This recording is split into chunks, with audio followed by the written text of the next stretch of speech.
내 아버지와 어머니를 공경하라. 이것은 약속 있는 첫 계명이니 이로써 내가 잘되고 땅에서 장수하리라. 아멘. 오늘은 가정의 달 세 번째 주일입니다. 우리는 어린이날과 어버이날, 스승의 날을 보내면서 소중한 가족과 이웃들을 다시 한번 돌아볼 수 있는 귀한 시간들을 가지게 되었습니다. 특히 오늘은 부모님에 대한 공경의 마음을 다시 한번 말씀을 통해 되새기고자 합니다. 하나님은 부모 공경을 인간의 의무나 자식의 도리로만 보지 않았습니다. 하나님의 축복을 받을 수 있는 통로로 주셨고 축복의 계명으로 주셨습니다.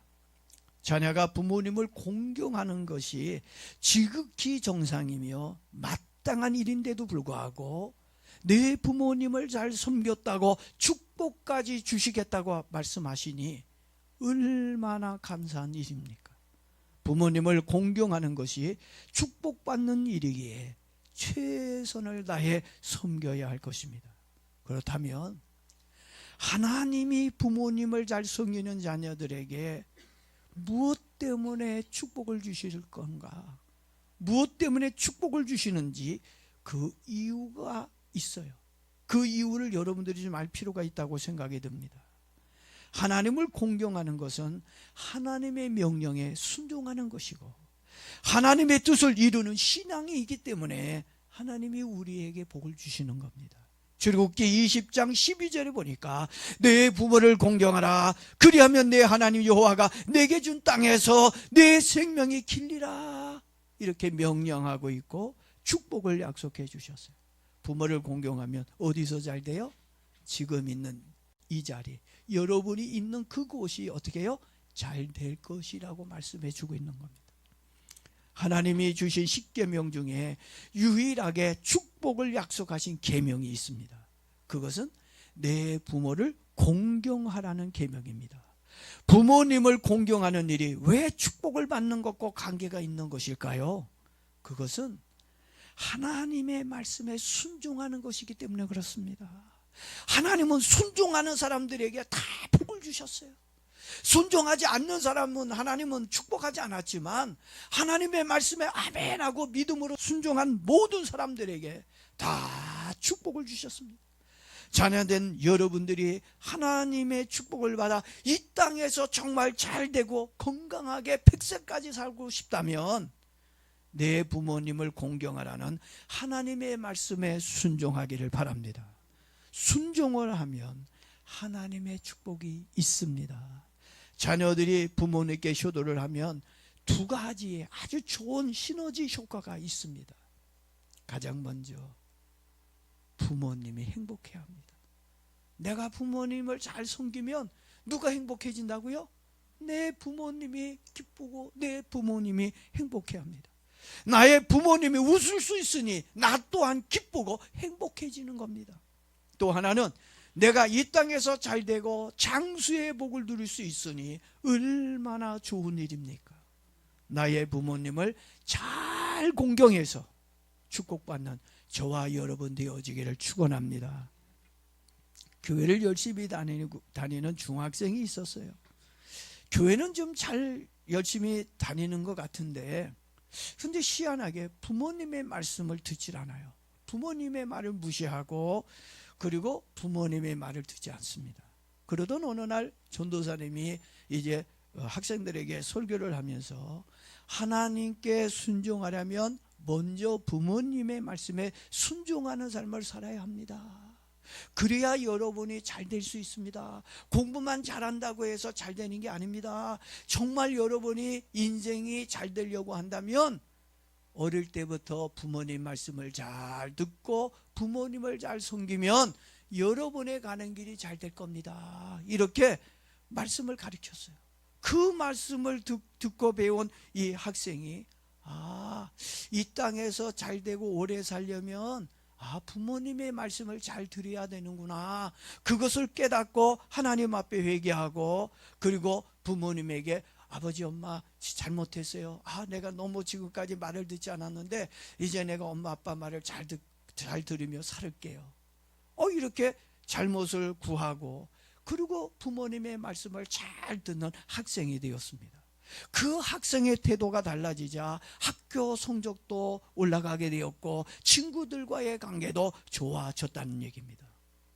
부모님의 말씀을 잘 들었더니 칭찬받는 사람이 되었습니다. 우리 교회 학생들도 부모님의 말씀을 잘 듣고 칭찬받는 학생들이 되었으면 좋겠습니다. 그리고 자녀들은 공경하라고 하는 이 하나님의 말씀의 뜻이 무엇인지 알아야 합니다. 공경하라고 하는 이 말은 태도와 관계가 있습니다. 공경이라는 이 말은 히브리어로 카베드라는 말인데 무겁게 여기다 라는 뜻을 가지고 있어요. 이 카베드라고 하는 이 공경이 무슨 뜻을 가지고 있다고요? 무겁게 여기다. 어떤 자녀는 부모님을 가볍게 여겨요. 우습게 생각하는 자녀가 있습니다. 그러다 보니 대들고 토를 달고 말도 안 듣고 무시하는 것을 봅니다. 내 부모님을 공경하려면 먼저 부모님을 가볍게 보지 않고 존중하는 태도를 가져야 합니다. 말과 행동뿐만 아니라 마음의 자세에서부터 부모님을 어려워할 줄 알아야 존중할 수가 있는 거예요. 힘들게 사업에 성공한 집사님이 있었습니다. 성공한 사업가였지만 마음으로는 아버지를 무시하고 있었습니다. 왜냐하면 아버지가 많이 배우지를 못했어요. 똑똑하지가 않아요. 근데 이 똑똑하지 않은 이 아버지가 성격이 어떠냐? 얼마나 무뚝뚝한지 좀 정도 없어요. 그러니까 아버지가 마음에 들지가 않습니다. 그러던 중 이 집사님이 기도를 하다가 주님의 음성을 듣게 되었습니다. 부모 공경은 어떤 조건에 따라 하는 것이 아니라 부모님의 존재 자체를 귀하게 여기라는, 그리고 부모님을 존경하라는 음성을 들었습니다. 그 음성을 들으면서 부모님을 우습게 여기고 무시했던 자기가 부끄러워지고 마음에 찔림을 받았습니다.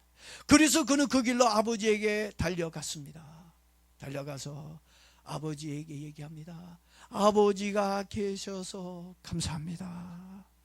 아버지를 꼭 안아주면서 진심으로 아버지 사랑합니다, 이렇게 이야기를 했습니다. 근데 그 말을 들은 이 묵뚝뚝한 아버지가 아들의 그 말을 듣자 눈에서 뜨거운 눈물을 흘렸습니다. 그 뒤로 두 사람은 매주 식사를 같이 하며 항상 좋은 관계 속에서 살았다는 이야기를 들었습니다. 여러분들도 부모님과 좋은 관계가 형성되어지기를 바랍니다. 혹시 부모님을 소 닭 보듯이 보는 건 아니에요? 서로 얼굴 보다가도 마주치면 돌리는 경우, 그런 사이 아닙니까? 이제 그런 사이가 되면 행복하지가 않아요. 오늘 말씀의 제목이 무엇인지 생각이 납니까? 부모 공경은 축복의 통로라고 말씀을 드렸어요.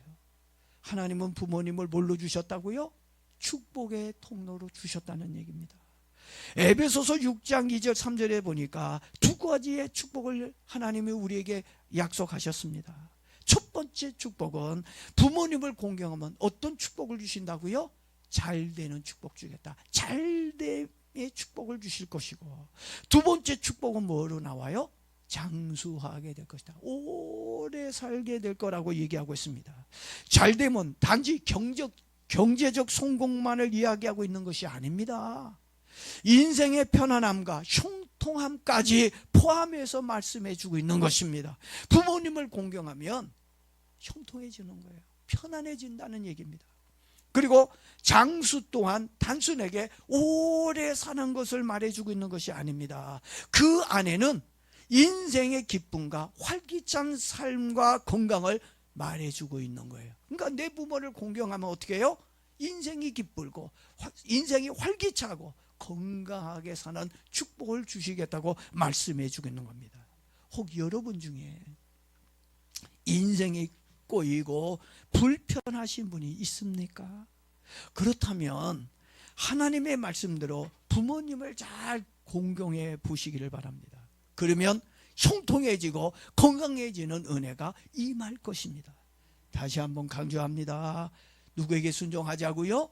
부모님에게, 나의 부모님에게. 어떤 사람은 자기 부모님에게 순종 안 하면서 남의 부모님에게 순종해요. 자기 집 이사할 때는 이삿짐도 하나 안 나른 사람이 친구 집 이사한다고 가가지고 비 맞으면서 쫄딱 비 맞으면서 이삿짐 날라주는 사람도 있어요. 그 사람이 접니다. 옛날에 그랬어요. 우리 집 이사 간다는 때는 바쁘다 그러고 쳐다도 안 보고 친구 집 이사 간다는데 가가지고서 비 쫄딱 맞으면서 이삿짐, 그런 사람도 사실 있어요. 누구에게 순종하자고요? 내 부모님께 순종하라는 얘기입니다. 그러면 하나님께서 막힌 축복의 통로를 열어주실 것입니다.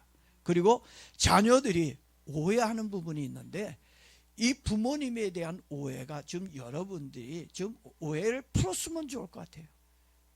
여러분, 모든 부모님들이 여러분 생각할 때 우리 엄마 아빠는 완벽하다고 생각할 수도 있어요. 근데 여러분의 부모님들은 완벽하지 않습니다. 완벽하지 않다는 걸 알아야 됩니다. 나의 부모님도 마찬가지입니다. 내 부모님이 완벽하다면 얼마나 좋겠어요. 그렇잖아요. 예? 내 부모님이 돈 많고 인물 좋고 사랑 많고 존경받고 권력까지 있는 분이 나의 부모님이라고 한다면 얼마나 좋겠습니까? 그런데 하나님은 완벽한 부모님을 주시지 않았습니다. 그걸 알아야 자녀들이 상처를 덜 받게 됩니다. 내 부모님이 완벽하다고 생각하니까 상처받는 거예요. 때로는 믿었던 부모님에게 배신을 당하기도 하고 상처의 말을 듣기도 합니다. 그렇다고 해서 부모 공경은 부모님의 행위와 배경에 있기보다는 그분의 존재 자체에 있다는 거 여러분 꼭 기억하기를 바랍니다. 그리고 부모님만 자식을 용서해 주는 게 아니에요. 우리 꼭 부모님만 자식에게 이해하고 용서를 해야 된다고 생각해요. 그 오해에서도 여러분들 벗어나야 됩니다. 자식들도 부모님들처럼 부모님이 실수를 하거나 잘못을 했을 때 기꺼이 용서해 줄 수 있는 마음이 있어야 됩니다. 왜 여러분은 용서해 달라고 그러고 용서받아야만 한다고 그러면서 왜 부모님의 실수와 잘못은 용서하려고 하지 않습니까? 얼마나 그건 이기적인 거예요. 여러분이 부모님을 용서해 주고자 하는 마음이 있어야, 그래야 부모님과의 관계가 좋아지고 회복이 되어 웃으며 살 수 있는 겁니다. 로마서 12장 18절 보니까 할 수 있거든 너희로서는 모든 사람과 더불어 화목하라 권면했어요. 누구와 화목하라고요? 모든, 그 안에 누가 들어가 있어요? 나의 부모님도 있는 거예요. 예? 내가 봤을 때 못마땅한 내 부모님, 만족스럽지 못한 내 부모님, 실수 많이 하는 잘못을 하는 내 부모님까지도 다 용서해주고 화목하며 살라는 말씀입니다. 부모님도 사람입니다. 그러니 얼마든지 실수할 수가 있습니다. 가족의 화목을 위해 용서의 마음이 필요합니다. 폭력적인 아버지 밑에서 자란 청년이 있었습니다. 그러니 마음의 상처가 얼마나 크고 많았겠습니까? 그랬던 그 사람이 하나님을 만나 치유를 받고 난 후 아버지를 위해 기도를 드렸습니다. 아버지는 몇 년 뒤에 병으로 쓰러지셨고 그는 병 간호를 자원했습니다. 아버지의 병을 제가 간호하겠습니다. 아버지는 그 사랑의 감동을 먹고 눈물을 흘리며 잘못했다고 말하며 평상에서 예수님을 영접하였습니다. 힘든 일이었지만 사랑은 불가능을 가능하게 만들었습니다. 부모 공경은 단순히 효도를 넘어 하나님의 말씀에 순종하는 것이며 하나님의 뜻을 이루는 신앙 행위인 것입니다. 그래서 하나님이 부모를 공경하는 자에게 뭘 주시겠다고요? 축복을 주시겠다고 말씀하고 있는 것입니다. 이번 주에는 부모님께 전화, 안부 전화 한 통화 합시다. 또 전화하기가 힘들면 문자라도 아버지 감사합니다, 어머니 감사합니다, 감사의 표현의 문자 하나라도 드렸으면 좋겠습니다. 나의 공경으로 부모님이 기뻐하시고 가정이 화목해진다면 하나님도 기뻐하실 것이고, 성경에 약속되어진 이 두 가지의 축복, 잘됨의 축복, 장수의 축복을 우리들에게 주실 것입니다. 이번 주에도 행복한 한 주가 되게 예수님의 이름으로 축복합니다.